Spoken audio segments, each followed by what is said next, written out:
Well, I'd like to say good morning, but I'm going to say good afternoon. Yes, I just rescheduled the Rapid Fire Friday just slightly, as I always like to prepare for these. And I wasn't quite ready for 10 o'clock, so hence why I'm visiting with you at noon. So welcome everyone to Rapid Fire Friday, another episode. If this is your first one, welcome. And I do encourage you to go back into the archives and watch previous Rapid Fire Fridays. And what is this and why am I here? What I do is every Friday at 10 o'clock Central, typically, what I do is I come on and I answer 5 questions, suggestions, or wonderments, or potentially a scenario that has come up in the past week that I find interesting. And I answer those 5 questions, if you will, in rapid fire format. So I do my best to stay within the 10 minutes, but sometimes they go a little bit longer. But I really hope you enjoy this episode. And if you have not taken a look, go to the events tab within the community so you can see any of the past Facebook Lives, including my Wednesday free masterclasses. There have been a number of them over the last couple of months. And I do welcome you to take advantage because many of them have quite a few golden nuggets. Most recently, I was on this past Wednesday talking about how you might be leaving money on the table if you are not communicating with your clients via a official formal order confirmation. And you may not also have a solid terms and agreements or terms and conditions when you're communicating your orders. So go ahead and take a look at that. For those of you that are new to the community, I do want to welcome you and thank you for those that are watching live and thank you for those that are watching the replay. So if you are watching the replay, please just drop a note in the field. If you have any questions, please post them in the feed. I, as always, will go in post live and answer any questions or wonderments. And I do ask you to, let me know what things are on your mind and if you found any value in this. But my name is Annette Conrad. I'm the owner and lead creative for Edible Impressions, and we are located just north of downtown Milwaukee, Wisconsin. And I always say we have a small space, but a big production with a nationwide reach. And I welcome you to the community.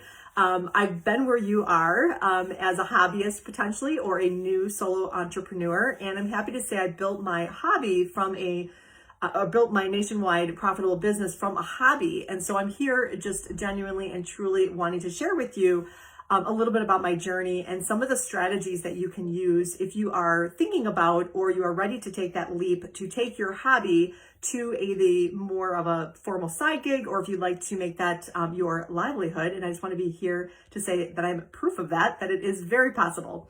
So thank you so much. Edible Impressions, very quickly, specializes in custom hand-decorated cookies for personal and professional celebrations. So my team and I are happy to provide our delicious cookies for any special event. So, okay, on to it. So we're going to start with the first question. After each question, I will ring the bell.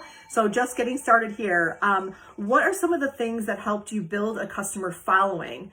How did you grow a following on social media? And if you have any tips are appreciated. I'm a hobby baker and I'm looking into starting a cookie account to follow my progress and eventually sell. So welcome, and thank you for that question. I truly believe, first of all, you need to, a lot of times it starts with mindset. You really need to believe that it is possible to, either curate that hobby or you want to take that hobby to a business. It is going to start with your mindset, making sure that you believe it's going to happen. If you believe it's going to happen, that's going to show that you've got the commitment and dedication to actually have that happen. So, but what I would do first out of the gate here is, determine who you want to serve, okay? In the cookie industry, specifically decorated cookies, there are a lot of different avenues that you could go down. You could specialize in weddings. You could do just baby showers. You could do corporate. You could teach. You could just host, cookie parties where you're not teaching. It's more just free form. You could focus on school fundraisers. I mean, there are so many different avenues. And I think sometimes when you try to focus on all of them, you really are speaking to no one. You're going to hear that. I know that's kind of popular out there, but my recommendation is decide who you want to serve and then decide for that group of people or the type of events that you want to fulfill, find out what their needs are and really hone in on that. So for us here at Edible Impressions, for many, many years, and I remember looking back and thinking back about all of the different cookie orders that we would do, it was essentially everybody and anybody. And now, really the last number of years, we've been a little bit more selective in terms of we've set minimums. There are certain requests that we may pass on to maybe another local decorator, maybe because it's based on the design or the timing. We have really decided to kind of niche down into our area of expertise. With all my background in events coordination, I truly thrive and I really appreciate working with event coordinators, experiential companies. I love the business side. So I've kind of made this decision that there will be some requests that is no longer our area of expertise or our niche. And so we do pass those on to other local decorators. So, what you want to do is also offer quantity, or you want to offer quality, not quantity. So, once you decide who your customers are, what it is you're going to provide for them, don't feel like you have to have, a dozen or 24 different types of offerings. Less is more. So that's another whole topic for another conversation, for another time. But, I always say go deeper and not wider, and for a number of reasons, but mostly because it's more efficient and there's a bit better profit margin too when you're not stretching yourself too thin. And then really ultimately, I think what you want to do if you're just getting started and you want to grow that social media following is pick one platform. Don't be on all the platforms, Pinterest and Instagram and Facebook and LinkedIn. And I mean, yes, we are on 3 platforms, but I primarily focus on one, and that is LinkedIn. So I post here and there on my other social medias, but I really zone in and I focus most of the time is spent on LinkedIn because that's where my customers are. So I would definitely focus on one.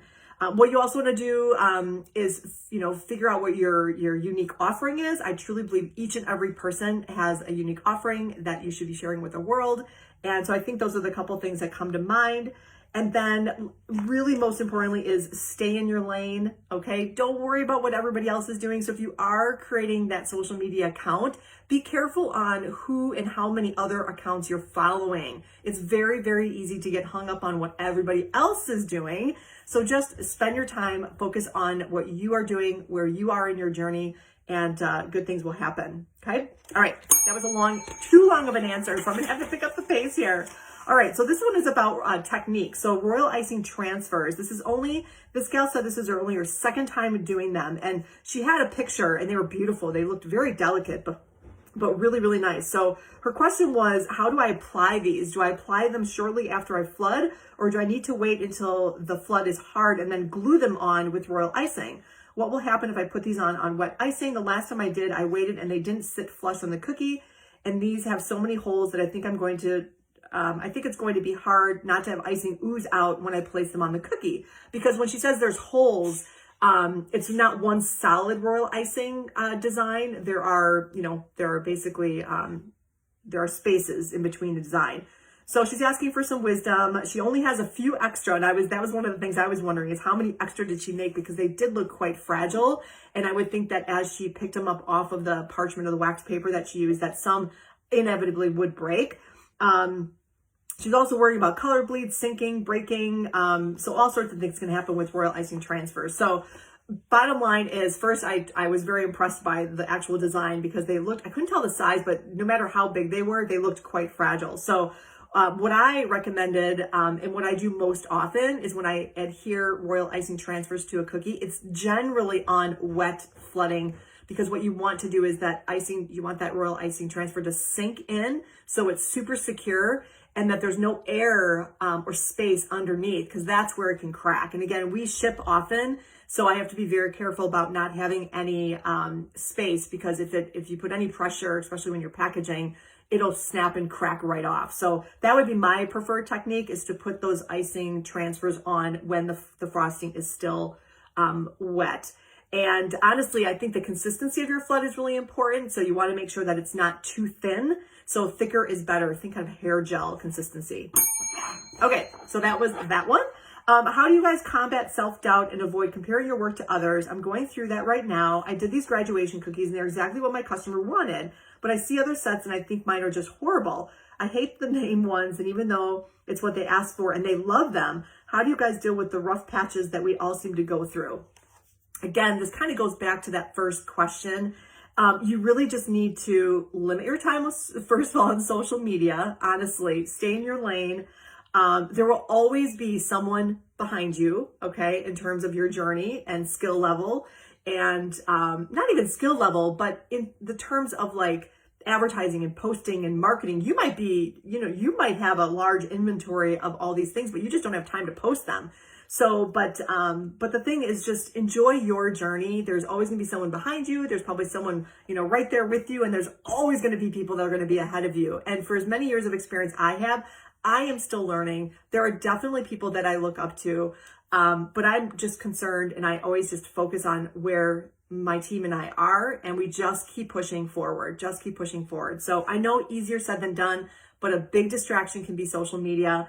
And so I would say just limit your time on there. So, okay. What is the typical base cost for 1 dozen or 2 dozen cookies? Some sell 2 dozen cookies as a minimum. I was just starting to sell and it's difficult to figure out. Everyone's prices are so different and it's overwhelming. I agree. Setting prices is honestly one of the biggest challenges of transforming your hobby into a business, because you're not quite sure. Maybe you started off just giving your cookies away for free. Maybe they were for family and friends. Maybe you give a really big, significant discount because you really weren't doing it as a business. But, honestly, there's no right or wrong way, if you will, to set your prices. But I definitely would recommend doing some research. So do a little bit of some analysis, go online, search, something, bakers in your area. Check and see kind of take a pulse check on what others are doing. I think that's the biggest thing, but don't charge what other people are charging just because that's what they're charging. Okay. So, you need to kind of just decide, what do you feel is the value of what you're offering, and stick with that. Don't underestimate or undervalue what you are offering. And if let's say you have a price out there, people ask for a quote and then they decide not to purchase, I would definitely ask them, why do they have a change of plans? If they say it is a little bit too costly, then maybe you can ask them, well, what do you think would be a reasonable price? And again, this is more information gathering. You're not trying to convince them. You just want to information gather as much as you can. And bottom line is, if they say no, maybe that is not your demographic. Maybe that is not your ideal client. So again, believe in what you're doing, believe in the value of what you're offering, and stick with it. And the reality with pricing is you can always change it. So don't feel like once you publicize your pricing that you are in any way responsible or need to create that or keep that price list for a year or 2 years. You can change it as a business owner anytime you want. So that's one thing I just want to mention. So, and here at Edible Impressions, if you are interested, how do we develop our pricing? Is we have starting prices, and ultimately the pricing is determined by the quantity of design, the quantity of the order. We look at the size, we look at the decorating technique and complexity, and the packaging. So the starting prices are super helpful to be able to, negotiate certainly, but it also allows for some flexibility too. So that is a really quick answer to a very involved topic. Okay, and the final question is, okay, almost all of the baking supplies are on half off in Hobby Lobby. So I saw this, actually this one was in the community. So I'm not trying to call this person out by any means. Please, please, please do not take offense. But I kind of smiled when I saw this, because I, for many years, and we're not talking like a month or two, we're talking years, was sucked into the Michael's Craft 50% off coupons that they put out there.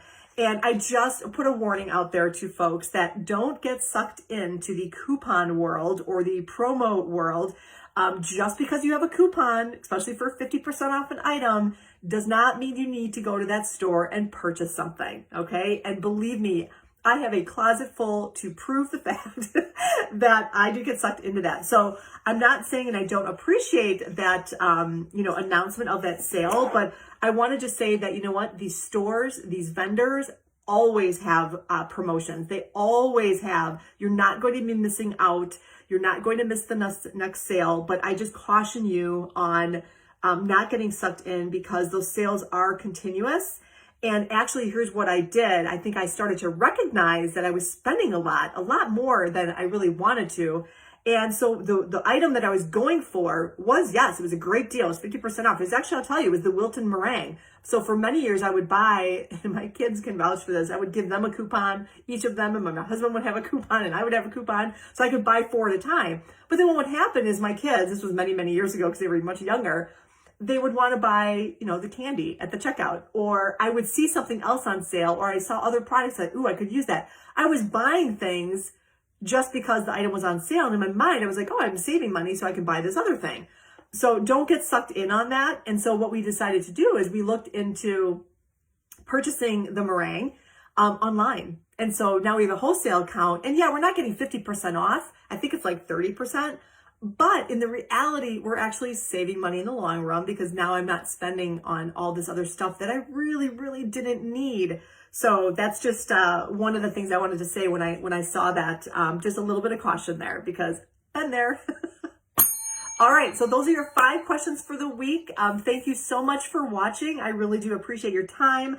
Again, if you haven't watched any of my recent Facebook lives and the free masterclasses, every other Wednesday I switch from business sense to decorating. And I'm thinking this upcoming week, I think I'm going to do a stenciling. There have been a lot of questions and there's been some expressed interest on me demonstrating stenciling. So we're going to do all things stenciling.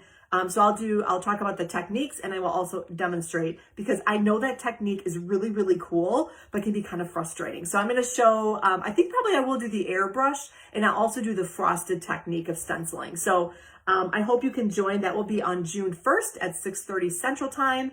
And as always, I will be here on Fridays at 10 o'clock for Rapid Fire Friday. So thank you so much, everyone. I hope you have a wonderful holiday weekend. As I mentioned in an earlier post, we are all caught up and taking a couple day break here. So thanks to my team, and we will see you again very soon. Bye, everybody.